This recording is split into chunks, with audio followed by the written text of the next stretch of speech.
Today, the Pentagon confirmed U.S. and coalition forces were again attacked by drones and rockets in Iraq. The Pentagon says the number of attacks against U.S. and coalition forces are increasing.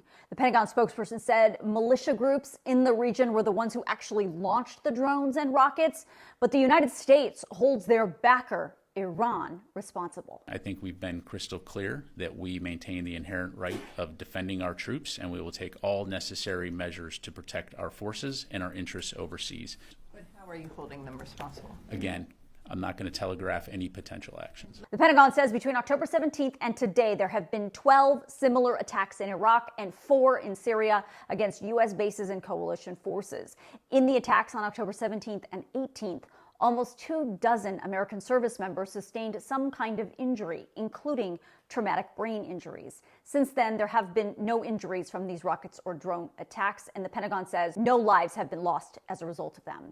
But as I told you in this video a few days ago, the Defense Secretary has deployed more U.S. military members to that region, not just to deal with these militia groups and these attacks, but also to act as a deterrent so no other countries or groups try to get involved and escalate this violence between Israel and Hamas. So you may be wondering, what does Israel and Hamas have to do with these attacks on U.S. forces in Iraq and Syria? What we're seeing here is in Iraq and Syria, where our forces are there as part of the Defeat ISIS mission.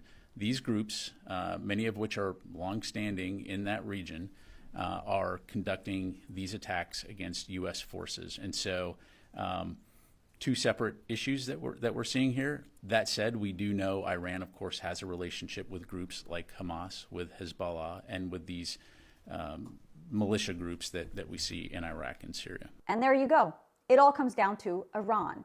Now, the Pentagon spokesperson, as you heard, would not confirm how or when or if the United States would respond to these attacks. The president has said he has to weigh any decision to retaliate against the broader concern that any type of action like that could just light a match on this already volatile situation in the Middle East. And this conflict in Gaza would just spill out into the entire region.